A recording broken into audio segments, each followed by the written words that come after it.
For the last year, I've owned a 2007 Aston Martin V8 Vantage with a certified pre-owned warranty from Aston Martin.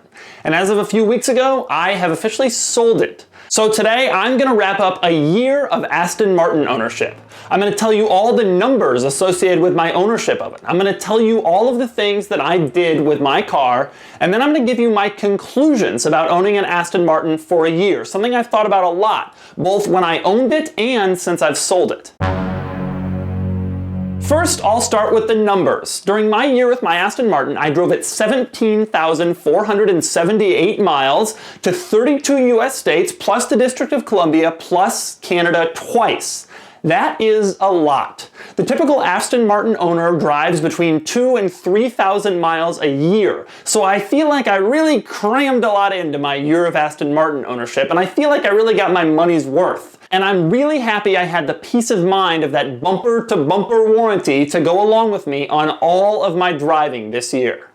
So how was my ownership experience? Well, it started with some weird noises and a breakdown, and I really thought this was going to be a rocky, unreliable year as I watched it load onto a flatbed tow truck just a few weeks after I bought it. But I wasn't scared. I told you guys I was going to drive this thing a lot, and I did. Almost immediately after I got it back, I put studded winter tires on it, and I drove it 7 hours to Vermont, where my friend Bill convinced me to drive it on a frozen lake, which was some of the most fun I've ever had in an automobile. Of course, that wasn't my only road trip. I drove it to the District of Columbia and gave you guys a nice tour of our nation's capital. It performed flawlessly. I also drove it 1,200 miles to Maine and back this summer with my fiance, who was a good sport about being part of a YouTube Aston Martin bumper-to-bumper warranty experiment. It also performed flawlessly.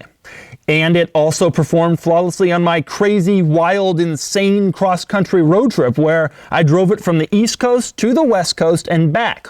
Highlights of that trip? Well, there was the time I brought it to the Bonneville Salt Flats in Utah and got it up to just shy of 150 miles per hour legally. There was the time a wild bison crossed directly in front of me on the road.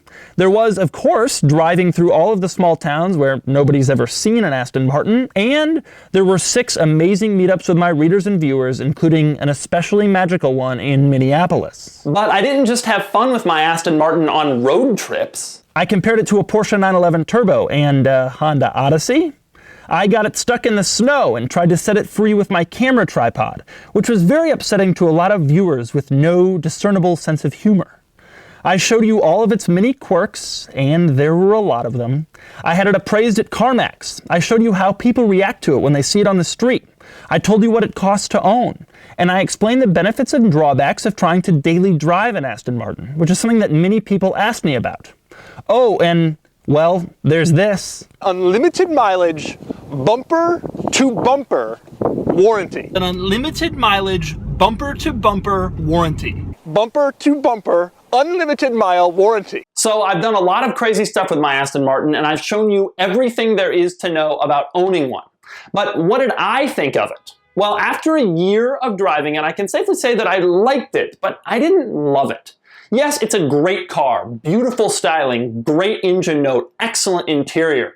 But I couldn't help shake the feeling that a 911 has a better clutch and shifter action and just feels more tossable on back roads. 911 is also a lot more practical and usable around town. The annual service in my Aston Martin, for example, was tremendously expensive. And I haven't yet shaken the Aston Martin's reliability concerns. I took it on a lot of trips where it was flawless, but then again, my warranty did pay for itself within my first month of ownership. But most importantly, I've noticed this. Since I sold my Aston Martin, I haven't really missed it. It was just gone. Maybe it's because I never saved it for special occasions and I drove it all the time, but I never really felt bad that I had sold it. There hasn't been a moment since I've sold it where I thought, darn, I really miss that car. I wish it wasn't gone. It just left. And I haven't really thought about it all that much. It never really gave me the special experience that I think I was expecting it to.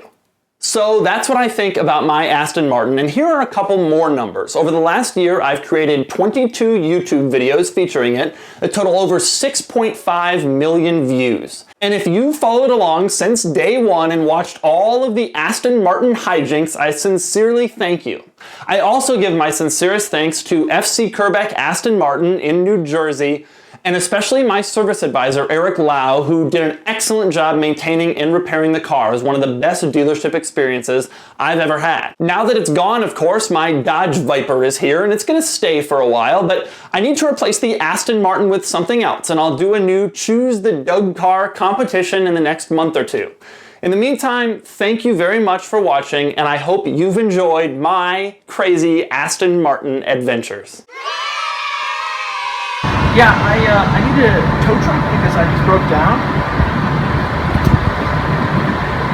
Yeah, it's a 2007 Aston Martin Silver.